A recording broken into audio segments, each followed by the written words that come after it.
TWR news से मैं हूं आसिफ शेख। आपका स्वागत करते हैं हमारे प्राइम रिपोर्ट में। कोरोना एक वैश्विक महामारी कोविड-19, देखते हैं इसकी क्या स्थिति बनी है पूरे विश्व में, भारत में, महाराष्ट्र में और हमारे शहर नागपुर में। साथ ही साथ हम नजर डालेंगे विश्व के उन दो देशों के ऊपर में जिन पे कोरोना वायरस ने अपने सबसे ज्यादा कहर ढाया हुआ है। डालते हैं इस प्राइम रिपोर्ट पे एक नजर।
पूरे विश्व में कोरोना की क्या स्थिति है, ये वीडियो देखने के बाद आइए हम आपके सामने एक एक ग्राफ रखते हैं कि किस तरह से कोरोना का असर, उसका प्रकोप पूरी दुनिया पे छाया है और ख़ास तौर से अमेरिका जैसे शहर में, जिसमें 2 महीने पहले मात्र 13 पॉजिटिव पेशेंट पाए गए और देखते-देखते ये फिगर लाखों में पहुंच गया और मौत का रेशो भी 70,000 80,000 तक पहुंच गया। आइए डालते हैं इस वीडियो पे एक नज़र।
वैश्विक महामारी कोरोना वायरस। जी हाँ दोस्तों, वैश्विक महामारी कोरोना वायरस के इस दौर में जहां दुनिया की रफ्तार को जिस तरह से ताला लग गया हो लॉकडाउन की शक्ल में, ऐसे वक्त में जहां बहुत सारे हेल्थ ऑफिशियल्स, पुलिस ऑफिशियल्स, साथ ही साथ सफाई कर्मी और उनके मददगार लोग एक कोविड वॉरियर की तरह काम करते हुए लोगों की जान बचाने का काम अंजाम दे रहे हैं। ऐसे वक्त में जहां महाराष्ट्र के मुख्यमंत्री इस मामले में पैनी नजर बनाए हुए हैं, ऐसे वक्त में एक मेडिकल डॉक्टर का सांप्रदायिकता फैलाने वाला ट्वीट करना उन्हें इतना भारी पड़ा कि उन्हें जेल की हवा खानी पड़ी।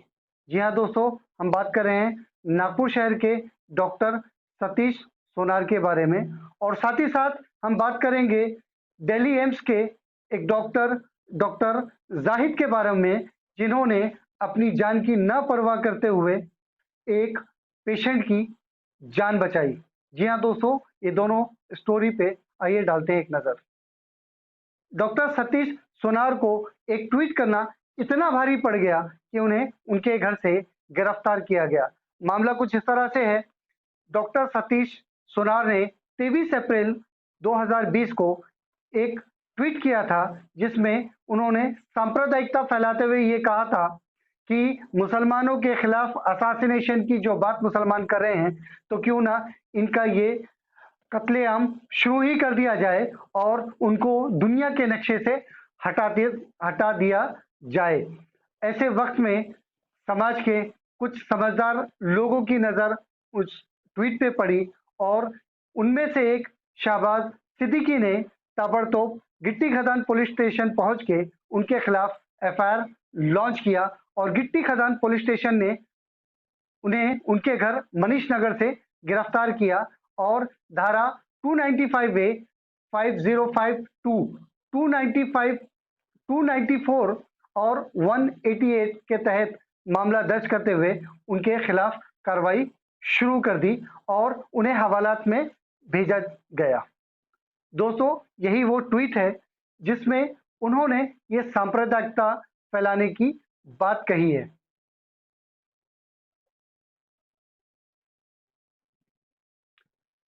अब इसके विपरीत दिल्ली एम्स के डॉक्टर जाहिद का ये मामला सामने आ रहा है, जहां वो अपना सेफ्टी गियर पहन के कोविड 19 पॉजिटिव पेशेंट के साथ में थे, जब उनके गले से वेंटिलेटर का पाइप बाहर निकल आया, जिसके वजह से पेशेंट में बेचैनी दिखने लगी और ऐसे वक्त में डॉक्टर जाहिद वहां मौजूद थे। उन्होंने ताबड़तोब उस वेंटिलेटर के पाइप को वापस उनके गले में डालने की बार बार कोशिश की, लेकिन उनका सेफ्टी गियर यानी पीपीई किट उन्हें इसमें ये बाधा नजर आ रही थी। ऐसे वक्त में उन्होंने फौरन अपना सेफ्टी गियर यानी पीपीई किट निकाल के बाहर फेंका और अपने हाथों से वेंटिलेटर का पाइप उस पेशेंट के गले में डाला। जी हाँ दोस्तों, ऐसे वक्त में जहां लोग सब्जी वालों को और दिगर लोगों को अपने आसपास नहीं भटकने दे रहे, सिर्फ शक होने की बिना पे, ऐसे वक्त में एक मेडिकल ऑफिसर का, जबकि ये पता था कि उस पेशेंट को वो पेशेंट कोविड-19 का हाईली इन्फेक्टेड पॉजिटिव पेशेंट है, ऐसे वक्त में भी अपना सेफ्टी गियर उतार के उस पेशेंट की जान बचाना एक मानवता को जिंदा रखने वाली एक कहानी बन चुका है। आइए डालते हैं दोस्तों इस रिपोर्ट पे एक नजर। दिल्ली में जहां एक तरफ कोरोना का कहर बढ़ता जा रहा है, वहीं अस्पतालों में तैनात डॉक्टर्स और अन्य स्टाफ पूरी मेहनत के साथ अपनी जान की परवाह किए बगैर कोरोना से जंग लड़ रहे हैं।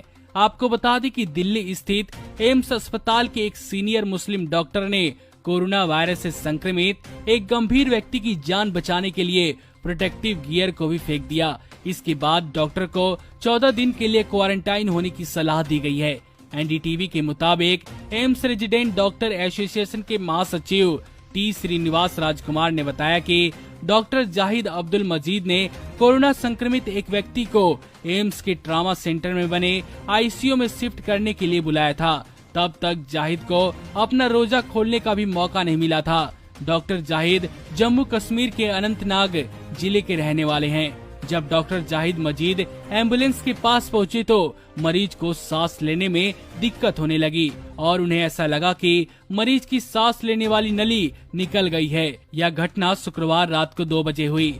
डॉक्टर मजीद ने कहा, मैंने तुरंत सांस लेने वाली नली को फिर से लगाने का फैसला किया, लेकिन पीपीई किट पहने होने के कारण मुझे एम्बुलेंस के अंदर साफ नहीं दिखाई दे रहा था। आपको बता दें कि पीपीई किट एक सुरक्षा किट होती है जिसे डॉक्टर अपनी सेफ्टी के लिए पहनते हैं ताकि वह कोरोना संक्रमितों का इलाज करते हुए खुद संक्रमण से बच सके। डॉक्टर जाहिद मजीद ने भी भारी भरकम पीपीई किट पहनी हुई थी। उन्हें एम्बुलेंस के अंदर दिखाई नहीं दे रहा था। उन्होंने आगे बताया कि तभी मैंने चश्मे और चेहरे को बचाने वाली शील्ड को निकालने का फैसला लिया और सांस लेने वाली नली को फिर से लगाया, क्योंकि थोड़ी सी देर होने पर मरीज की मौत हो सकती थी। एम्स रेजिडेंट डॉक्टर एसोसिएशन के महासचिव ने कहा कि डॉक्टर मजीद ने इस बारे में भी नहीं सोचा कि वह भी इस वायरस से संक्रमित हो सकते हैं। उन्होंने कहा कि लोगों को यह सोचना चाहिए कि हमारा सिर्फ एक ही दुश्मन है और वह है कोरोना। उन्होंने कहा कि डॉक्टर जाहिद बेहद कर्मठ डॉक्टर हैं। हालांकि अब उन्हें 14 दिन के लिए क्वारंटाइन होने की सलाह दी गई है। डॉक्टर जाहिद मजीद ने आगे कहा कि मैं अकेला रह रहा हूं और अपने कोरोना रिपोर्ट आने की प्रतीक्षा कर रहा हूं। अगर वह रिपोर्ट नेगेटिव आती है तो मैं फिर से काम में शामिल हो सकता हूं, अन्यथा मुझे 14 दिन तक अलग थलग रहना पड़ सकता है। डॉक्टर जाहिद मजीद द्वारा उठाए गए इस कदम की रेजिडेंट डॉक्टर एसोसिएशन और यहां तक कि उनके बाकी साथियों ने उनके द्वारा दिखाए गए साहस के लिए उनकी प्रशंसा की है। वहीं एक डॉक्टर ने यह भी कहा कि डॉक्टरों ने मरीज को बचाने के लिए अपनी जान जोखिम में डाल दी। मुझे उम्मीद है कि लोग इस घटना को एक उदाहरण के रूप में देखेंगे और उनके खिलाफ भेदभाव करना बंद कर देंगे और हमारा साथ देंगे। कोरोना जैसी इस महामारी में जहां सभी परेशान हैं, ऐसे वक्त में सबसे ज्यादा मुसीबत प्रवासी मजदूरों को उठाना पड़ रहा है। वो अपने काम कारोबार के लिए दूसरे शहरों में तो पहुंचे, लेकिन पहुंचने के साथ कुछ ही दिनों में उन्हें लॉकडाउन का सामना करना पड़ा। और लॉकडाउन का सामना इस तरह से हुआ कि ना उनके पास इस वक्त खाने को है और ना रहने का कोई इंतजाम। शहर पर आया, लोग पर आए, ऐसे वक्त में जाए तो कहाँ जाए। इस तरह से लोगों का एक पूरी भीड़, एक पूरा हुजूम अपने गांव के तरफ निकलने के लिए मजबूर हो गया, जिसमें कई लोग 500 से 1000, 1200, 1500 किलोमीटर का सफर भी पैदल या साइकिल से तय करने को तैयार हो गए और कुछ लोगों ने ये सफर किया भी। ऐसे ही बहुत सारे लोग हर शहर में अलग अलग देखे जा सकते हैं, कुछ ग्रुप की शक्ल में, कुछ अकेले। इसी तरह से नागपुर शहर में भी बहुत सारे प्रवासी लेबर यहाँ फंसे हुए हैं। इनको ध्यान में रखते हुए महाराष्ट्र कांग्रेस द्वारा ऐलान किया गया, जिसका ऐलान नागपुर के पालक मंत्री डॉक्टर नितिन राउत ने किया, जिसमें उन्होंने ये बताया कि जो प्रवासी मजदूर यहाँ फंसे हुए हैं, चाहे वो उत्तर प्रदेश से हो, बिहार से, झारखंड से, उड़ीसा से या मध्य प्रदेश से या बंगाल से, उनके लिए कांग्रेस ने फ्री ट्रेन सर्विस की सुविधा उपलब्ध कराई है। इसी तरह से कई ट्रेन का जत्था नागपुर से जा चुका है। हम आपके सामने एक वीडियो रखते हैं जहां डॉक्टर नितिन राउत की टीम द्वारा और Oriental toll plaza outer ring road Panjari नाका पे जो प्रवासी मजदूरों को सेवाएं दी जा रही है, उनके द्वारा भी कुछ मजदूरों को ट्रेन के माध्यम से उनके गांव भेजा गया। आइए डालते हैं इस रिपोर्ट पे एक नज़र। दोस्तों, हम अभी नागपुर शहर के नागपुर रेलवे स्टेशन पे हैं और यहाँ से अभी कुछ वक्त बाद ही यानी करीब 10 बजे यहाँ से लखनऊ के लिए माइग्रेंट लेबर की सुविधा के अनुसार ट्रेन छोड़ा जा रहा है। इसमें एक बोगी में अप्रॉक्सीमेट 55 पैसेंजर्स, इस तरह से 18 से 20 बोगियों वाली ट्रेन यहाँ से रवाना होना है। हम आपको बता दें, इसका ऐलान अब से कुछ ही मिनट पहले यानी कुछ 30-40 मिनट पहले डॉक्टर नितिन राउत ने भी किया कि भाई वो यहाँ से ट्रेन छोड़ा जा रहा है और ये कांग्रेस के खर्चे पे इसमें मैक्सिमम लेबर जा रहे हैं। साथ ही साथ पिछले 2 दिन पहले जो हमने रिपोर्टिंग की थी Oriental toll plaza outer ring road Panjari नाके के पास में, वहाँ जो बहुत सारे एक्टिविटिस्ट और कुछ वहाँ के ग्राम पंचायत लोगों द्वारा जो खाने का पूरा प्रबंध करते हुए लेबर्स को शहरों से उनके गांव भेजने का जो कार्य किया जा रहा था, वो लोगों ने भी कुछ उत्तर प्रदेश के लेबर्स को रोक के रखा था ताकि ट्रेन की सुविधा दे सके। और हमारी खबर के अनुसार उनके जितने भी लेबर्स का उन्होंने यहाँ पे दिया है, उसके एवज़ में उन्होंने भी 53,000 का पेमेंट किया हुआ है। और बाकी पैसा जो हमारी इन्फॉर्मेशन के मुताबिक कांग्रेस सोनिया गांधी के नेतृत्व में पूरी तरह से इसका खर्चा उठा रही है और यहाँ से लेबर्स को उनके गांव भेजने का काम किया जा रहा है। जिस तरह से हमने 2 दिन पहले रिपोर्टिंग की थी पांजरी नाके पे ओरिएंटल टोल प्लाजा से अप टू 5,000 माइग्रेंट लेबर को डेली भेजा जा रहा है उनके गांव, उनके शहर में। ये सब जितने करने वाले, जितने वहाँ के ज़िम्मेदार लोग हैं, उनमें से एक संदीप भरने आज हमारे साथ हैं। यहाँ को बताया, जैसे हमने अभी रिपोर्टिंग की है कि नागपुर स्टेशन के पास भी यहाँ पे अभी 10 बजे एक ट्रेन छोड़ी जा रही है जो कांग्रेस के ज़रिए से और पांजरी नाका के ज़रिए पांजरी नाके पे जो खिदमत दे रहे हैं ऐसे लोग भी साथ में मिलके, जिसमें हमने आपको जिक्र किया था कि 53,000 का इन्होंने डोनेशन किया। इट वाज 56,000, वो 56,000 का अमाउंट था जो ये संस्था तो नहीं बोल सकते, ये पूरी यूनिट जो है इन्होंने अपने तरफ से जो इनके लेबर्स इन्होंने दिए उसका भी चार्ज इन्होंने अपने तरफ से पे किया। तो संदीप भरने साहब, अभी मैं बहुत ज़्यादा टिपिकल क्वेश्चन तो नहीं करना चाह रहा, इन अ सिंपल वे, ये तो देखने की ज़रूरत है कि बहुत ज़्यादा आज माइग्रेंट लेबर जितने तकलीफ़ में है शायद इंडिया के अंदर कोई ना हो, क्योंकि हमने बहुत सारे वीडियोस देखे कि बेचारी वो औरत एक गोद में बच्चा लेके ट्रॉली लेके चली जा रही है, अहमदाबाद से निकली और वो यूपी तक जा रही है।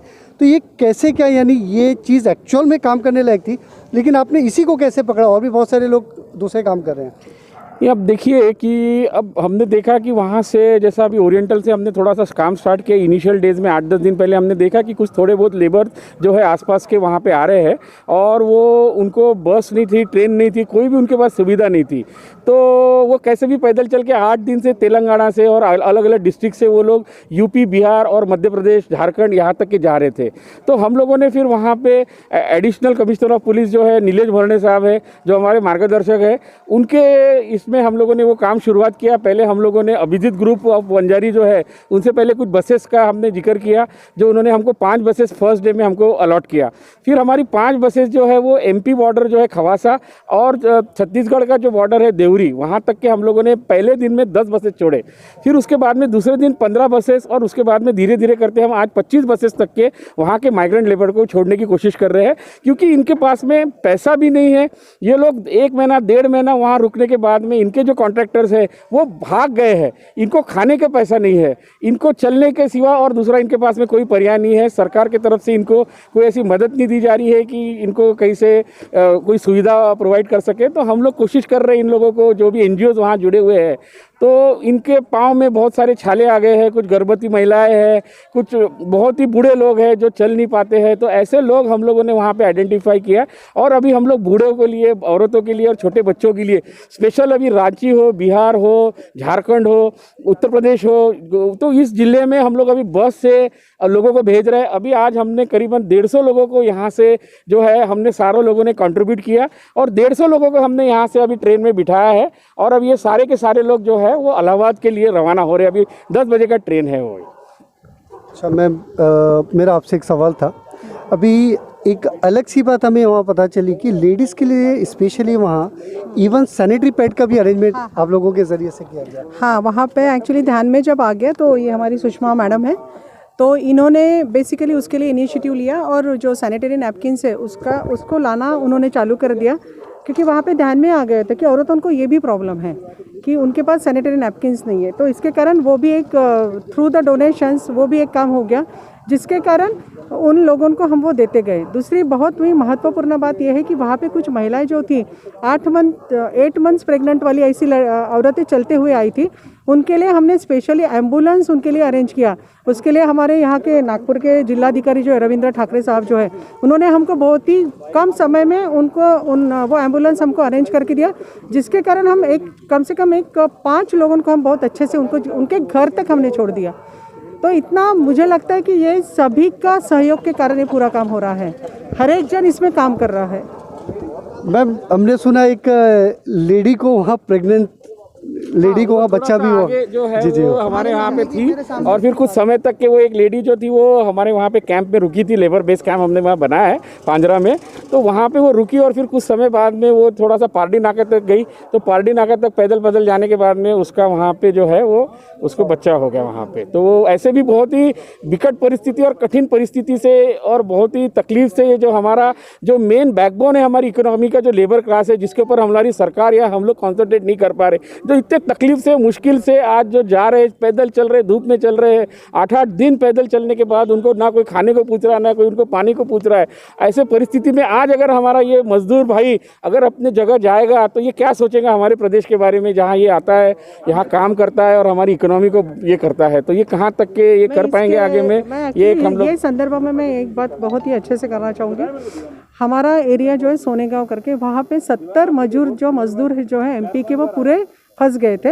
हमें जैसा पता चला तो हमारी ऑर्गेनाइजेशन की तरफ से from the very first day से हमने उनको राशन पानी देना चालू किया।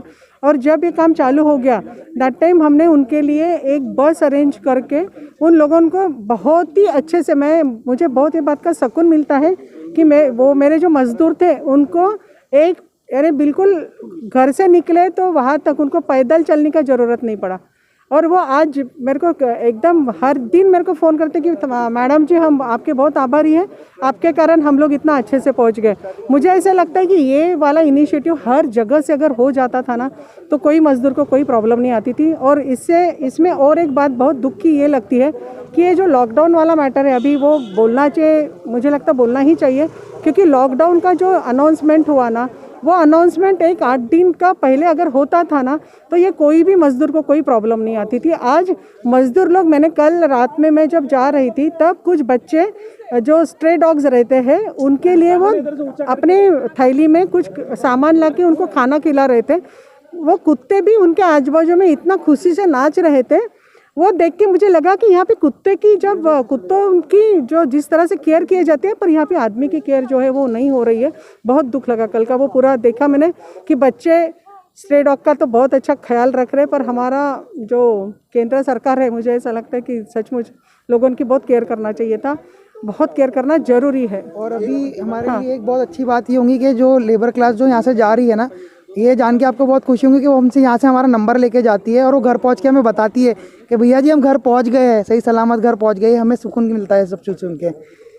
मैम एक सवाल, कल अर्ली मॉर्निंग जो परसों के दिन हादसा हुआ था, वेरी सॉरी, कल औरंगाबाद का, उसके ताल्लुक से कुछ वर्ड्स आपके? नहीं, वो तो बहुत ही दुखदायक जो है वो घटना हुई है।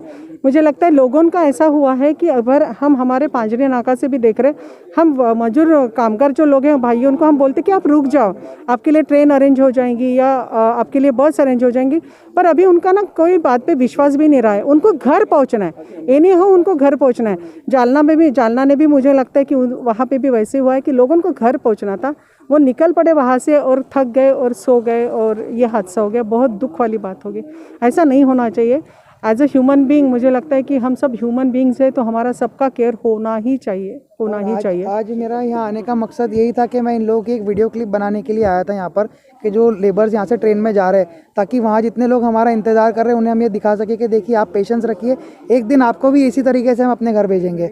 चलिए अभी कोशिश करें लेबर्स को ये बताने के लिए, आपका बाइट लेने का हमारा मकसद वही है कि इसमें हड़बड़ी में वो कोई गलत कदम ना उठाए। बिल्कुल। हम देखिए हम लोग अपनी तरफ से सब चीज़ व्यवस्था कर रहे हैं। देखिए हमारा प्रशासन भी हमें मदद कर रहा है, जैसे कि Nilesh Berne sir, collector sir ने हमें बहुत ज़्यादा सपोर्ट किया है। वो हमें शेल्टर होम प्रोवाइड करके दे रहे हैं। 3-4 दिन हम उन्हें रखने की व्यवस्था कर रहे हैं ताकि वो अपना वहाँ रुक सके, कि भैया हाँ हमें कोई दिक्कत नहीं, हम लोग उनको यही चीज़। लेकिन सबसे बड़ी प्रॉब्लम क्या हो जा रही है ना कि वो लोग इतने एजुकेटेड नहीं है, उन्हें अगर हम शेल्टर में बोल रहे हैं तो उन्हें वो चीज़ क्वारंटाइन लगती है, तो उन्हें वही एक डर बैठा है कि कहीं ये लोग हमें क्वारंटाइन ना डाल दे। उन्हें हमें बहुत डीपली एक शेल्टर होम का मतलब समझाना पड़ रहा है कि शेल्टर होम का मतलब क्वारंटाइन नहीं होता। उनको ये चीज़ अभी तक डिफ्रेंशिएट ही नहीं हो पाई है कि शेल्टर होम किसको बोलते हैं और क्वारंटाइन किसको बोलते हैं। तो बस यही एक मकसद है कि हम लोग आज यहाँ के वीडियो क्लिप बना के उनको बताना चाह रहे हैं कि आप देखिए एक दिन आपका भी ऐसा ही आएगा कि हम आपको भी इसी तरीके से आपके घर रवाना करेंगे। अच्छा, हमने सुना है कि 10,000 जो migrant labour on average daily वहाँ से गुजर रहे हैं, उनके लिए पूरा मेडिसिन का अरेंजमेंट स्पेशल आपकी तरफ से था? जी, हम लोग कैसा है कि हम डॉक्टर टीम्स का हमें बहुत ज़्यादा सपोर्ट है। स्पेशली IIM के झुनझुनवाला सर है, डॉक्टर राफत सर है, डॉक्टर सिराज खान सर है। इन लोगों ने जब हमने इनके साथ में डिस्कस किया कि सर ऐसी प्रॉब्लम्स है, लेबर्स के जो पैर में है उनकी स्वेलिंग आ गई है, उनको इतनी दिक्कत होती है, रैशेज़ आ गए उनको चल के पसीने की वजह से, कंधे पे वो जब बैग रख के आते हैं तो उनको यहाँ सोल्स हो जाते हैं। और आप मानोगे नहीं कि डेली हमें ऑलमोस्ट 5,000 वहाँ पर पैरासीटामॉल की टैबलेट लगती है, क्योंकि वो लोग उनको बॉडी इतनी पेन करती है कि वो जिसकी कोई तकलीफ नहीं। फिर हम लोग सोचते हैं कि हमें उनको डेली ORS प्रोवाइड कर रहे हैं, हम उन्हें मल्टी विटामिन की टैबलेट दे रहे हैं। उसके अलावा कुछ लोग धूप में जो चल के आ रहे हैं उन्हें धूप लग जाती है तो उन्हें लूज मोशन स्टार्ट हो जाते हैं, उन्हें वॉमिटिंग स्टार्ट हो जाती है। तो हमारी वहाँ डॉक्टर की टीम बैठी है जो उन्हें चेक करती है। उनको लगता है कि नहीं इसको जिस मेडिसिन की ज़रूरत है तो हम उस मेडिसिन की व्यवस्था करते हैं। इवन हमने हर लेबर को जो भी आता है हम उन्हें आइस पैड से उनको पहले स्प्रे कर देते हैं, फिर उसको आइस पैड लगा के उनको रिलैक्स करवाते हैं कि नहीं आप अभी थोड़ी देर यहाँ आराम कीजिए, आप खाना कीजिए, आप खाना खाइए, आराम कीजिए, उसके बाद यहाँ से निकलिए। चलिए, बहुत अच्छा लगा। लास्ट में मैं मैम से थोड़ा सा पूछना चाहूँगा कि आप पूरी टीम से भी कि कैसा फील करते हैं एक्चुअल में, यानी ये तो प्रॉब्लम लोगों ने समझा भी नहीं है, आप तो प्रॉब्लम देखने के बाद उनकी सेवा में उतरे हैं, तो कैसा महसूस होता है रात में बिस्तर पे जाते वक्त? सर जब हम उनसे पहली बार मिलते हैं, जब हमारे यहाँ वो आते हैं तो बहुत दुख लगता है कि इतनी दूर से आए हैं। लेकिन जब हमारी पूरी टीम, शोएब सर है, सैनिटरी नैपकिन इन्होंने ही प्रोवाइड किए थे फर्स्ट टाइम मुझे, तो मैंने ये शुरुआत इन्हीं से की। तो ऐसे धीरे धीरे हमें फिर लोग जुड़ते गए और हम उनकी सेवा जब करते हैं और घर जाते हैं तब हमें लगता है कि चलो हमने कुछ लोगों की सेवा तो की। लेकिन दुख तब लगता है वो जब हमारे यहाँ आते हैं और हमारे यहाँ से सुखरूप जाते हैं ना, तब हमें बहुत अच्छी तसल्ली होती है। हम लोगों को उनका जो हम लोग बस में बिठाते हैं और अभी जैसे ये लोग ट्रेन में जाएंगे, जो क्लैपिंग करते हैं वो लोग और जो अपना आनंद व्यक्त करते हैं कि उनकी जो सबसे बड़ी आज की जो तकलीफ है घर पहुंचना है, तो हम लोग उनको ना खाना चाहिए, ना पीना पानी चाहिए, कुछ नहीं चाहिए। उन्हें एक ही उनका एक प्रश्न है कि हमको घर कैसे जाएंगे। और जब वो बस में बैठते हैं और जब वो खुशी जाहिर करते हैं तो हमारा दुख दर्द तकलीफ और हमारी जितनी भी जो हम लोग एफर्ट लेते हैं, जो भी हम लोग पैसा खर्चा करते हैं, जो भी हम लोग करते हैं, तो उस चीज़ को हमको लगता है कि सार्थक हो गया, हमने कुछ तो भी ज़िंदगी में एक अच्छा काम किया। आज कोविड ने हमको एक बहुत अच्छा मौका दिया इस जगह पे कि हम अपने समाज के लिए, अपने भाई बंधु मजदूर के लिए कुछ तो करने के काम में आए, तो एक बहुत अच्छा सुकून मिलता है। और ये मैं लोगों को भी ये करूँगा कि आप भी थोड़ा सा आइए, आगे आइए। हमको बहुत मदद की ज़रूरत है, वॉलंटियर्स की ज़रूरत है, पैसे की ज़रूरत है, तो वो थोड़ा सा आगे हमारा साथ दे और हमको हमारा जो ये मकसद हमने उठाया है कि सारे मजदूर यहाँ से जाने चाहिए, उस मकसद में हम लोगों का साथ दे। बस मैं सबसे यही गुजारिश करूँगा इस सब लोगों को। अभी जैसे कि अभी रमज़ान का बहुत पाक महीना चल रहा है, मैं रोज़ा रखता हूँ और मैं खुद भूखा और प्यासा रह के मैं लोगों की भूख और प्यास मिटाता हूँ। इससे बड़ी इबादत मेरे लिए और क्या होगी। जिस तरह से प्रवासी मजदूरों को जो तकलीफ हो रही है उसको देखते हुए अलग अलग लोग अपनी तरह से सेवाएं दे रहे हैं।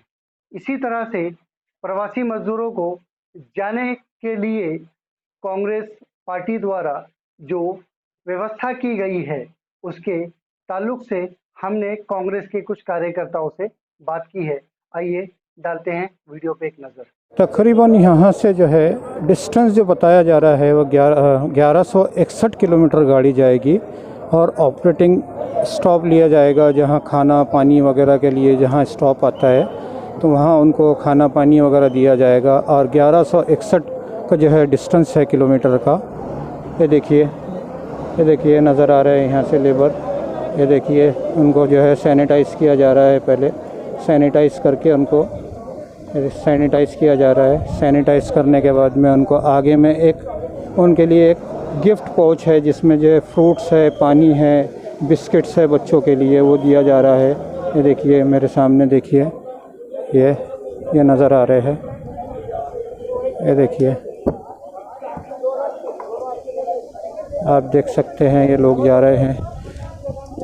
ये देखिए,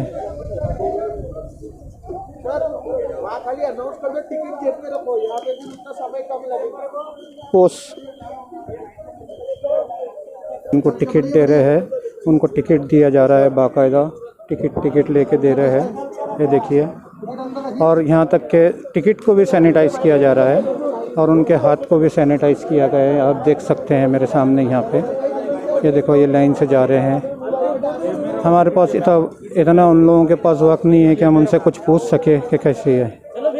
चलो ये देखिए, ये देख सकते हैं आप, ये देख सकते हैं। मैं कैमरामैन को बोलूँगा कि मेरे पीछे इधर घुमाइए, थोड़ा सा दिखाइए। ये देखो इनको पैकेट दिया जा रहा है। TWR न्यूज़ से मैं ख्वाजा कबीर इस वक्त नागपुर का रेलवे स्टेशन पे मौजूद है। जैसे कि आपको हमने बताया था कि कल भी यहाँ से जो गाड़ी गई थी एक नागपुर तो लखनऊ के लिए, और उसी तरह के आज भी एक गाड़ी जा रही है नागपुर से UP बलिया के लिए। नमस्कार, मैं Anil Nagrare all India Congress committee के SC डिपार्टमेंट का नेशनल कोऑर्डिनेटर हूँ। और यहाँ ये जो नागपुर से जाने वाली ट्रेनें हैं उत्तर भारत की ओर, इसमें जो लोगों की टिकटें नहीं है या जो लोगों के पास पैसा नहीं है, उन लोगों को हम लोग खुद कांग्रेस के लोग मिलकर यहाँ के जो नेता है हमारे और महाराष्ट्र राज्य के ऊर्जा मंत्री डॉक्टर नितिन राउत साहब, जो ऑल इंडिया कांग्रेस कमेटी के SC डिपार्टमेंट के चेयरमैन भी है, उन्होंने इनिशिएटिव करके इन लोगों की टिकटें हम लोगों ने निकाली है। कल भी एक ट्रेन हमने यहाँ से छोड़ी थी लखनऊ के लिए, उसमें भी हमने करीब 661 लोगों की टिकटें उनको देने का काम किया। और आज भी करीब 550 टिकटें हम लोगों ने इन लोगों की निकाली है, जो आज बलिया की और UP की तरफ ट्रेन गई है। बहुत ही गंभीर परिस्थिति यहाँ पे है लोगों की। अपने अपने घरों में जाने के लिए लोग बेइंतहा तकलीफ़ में है, और इस तरीके के लोगों को इस वक्त मदद करना, जैसा कि सोनिया जी ने पूरे राष्ट्र लेवल पे ऐलान किया था कि हमारे वहाँ के प्रदेश कमेटी के कांग्रेस कमेटी के लोग टिकट निकाल के अपने घरों तक लोगों को पहुँचाएंगे, वही उनके आदेशानुसार हम लोग ये काम कर रहे हैं। और यहाँ के लोकल डॉक्टर नितिन राउत साहब, इनके मार्गदर्शन में और उन्हीं के पुढ़ाकार से हम लोग ये काम कर रहे हैं। तकरीबन कितने लोग गए कल और आज मिला के?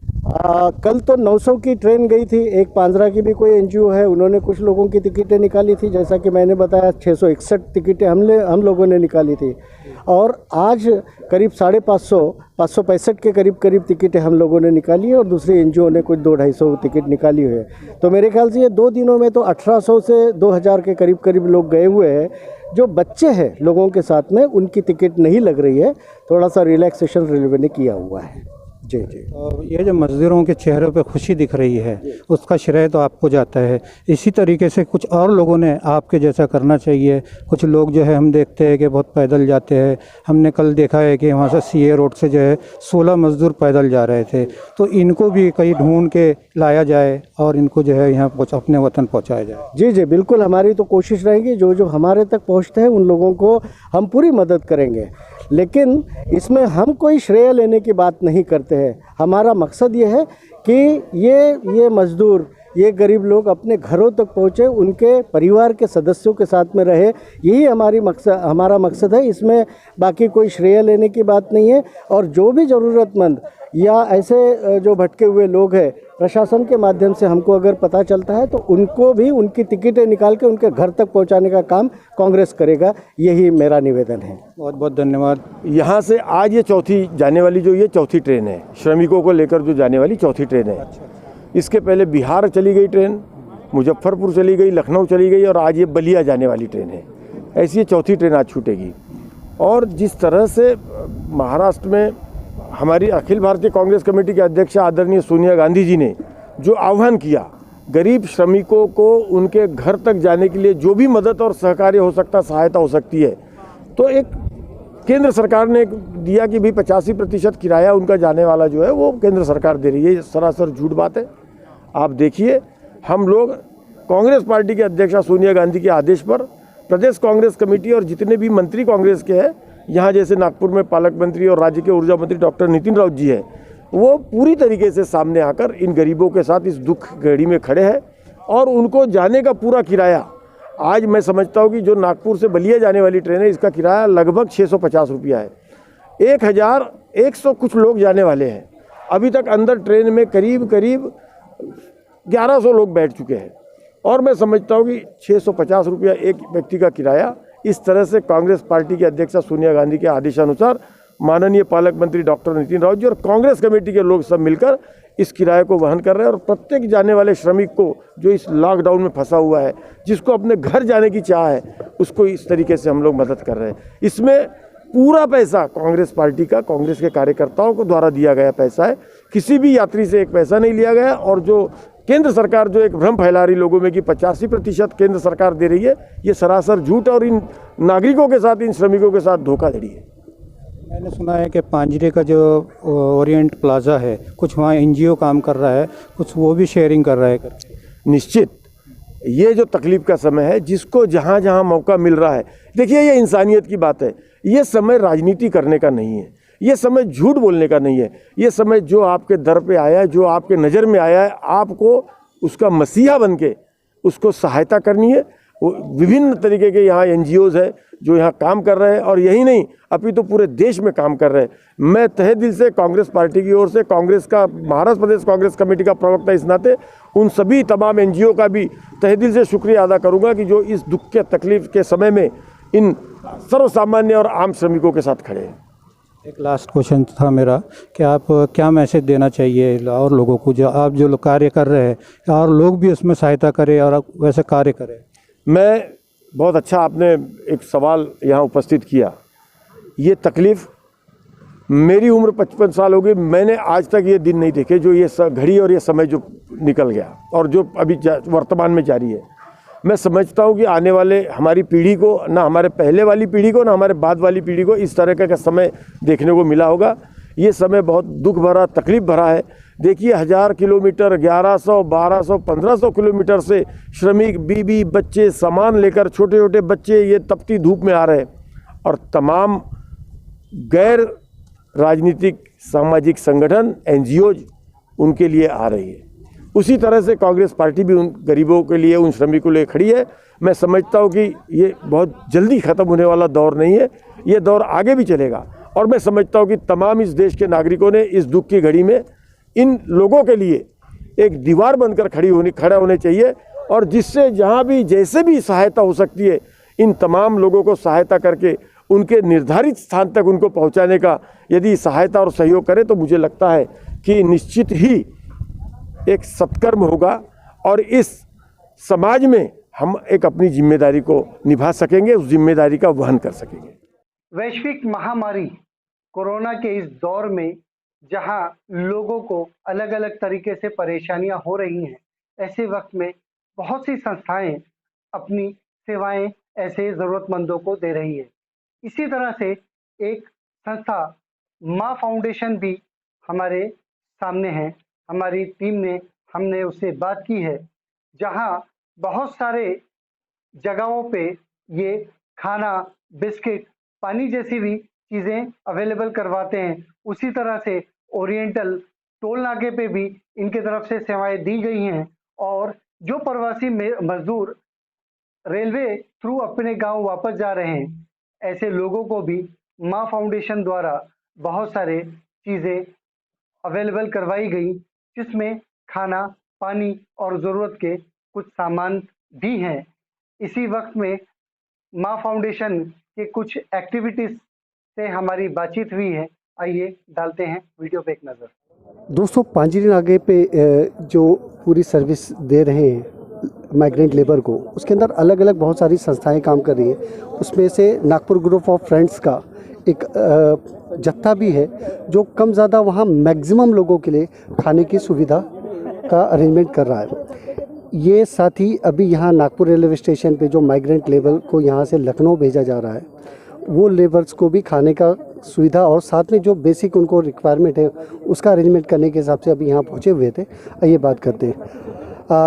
आकाश काटोली जी अभी हमारे साथ में हैं। आकाश, पहले ये बताइए कि अभी इतने लोगों का खाने का अरेंजमेंट, वो भी प्रॉपर वे में, हमने देखा खाना जो है बेसिक नीड वाला और अच्छा खाना आप लोग दे रहे हैं, तो 5000 लोगों का खाना, it's not a joke like.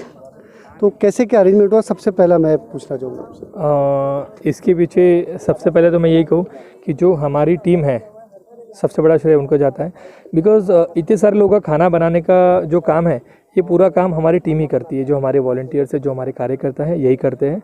तो बस हम उनके मदद से ही इतने लोगों का खाना बना पाते हैं। और खाना बनाना ये एक टास्क है, उसके अलावा खाना बांटना ये अनदर टास्क है। हम लोग नागपुर शहर के अलग अलग कॉर्नर्स पे जाके खाना बांटते हैं। उसके लिए हमारी लगभग 50 टीम है, मतलब एक 50 लोग हैं और 50 लोगों के साथ कुछ 1-2 लोग जुड़े हुए हैं। ये लोग रोज़ हमारे पास आके अपना टिफ़िन कलेक्ट करते हैं, अपना बॉक्स कलेक्ट करते हैं और उसके बाद डिस्ट्रीब्यूशन के लिए निकलते हैं।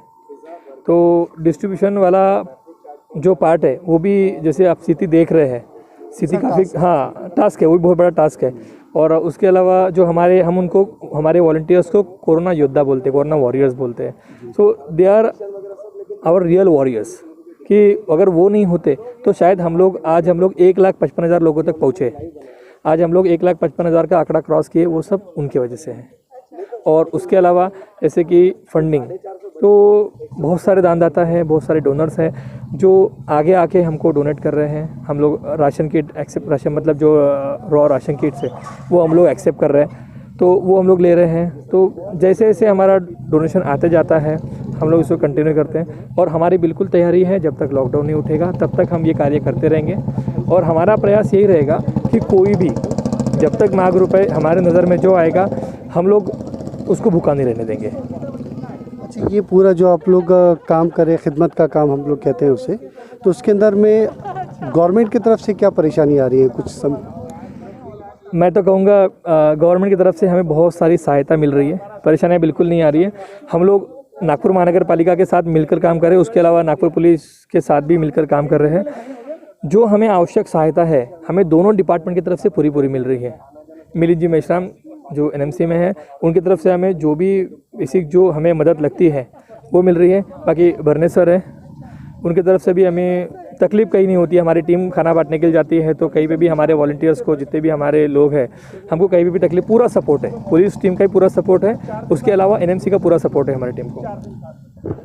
आपकी टीम जो यहाँ से खिदमत के लिए लोगों को निकलती है, कोई ऐसा वाकया जिसे दिल भर आया हो?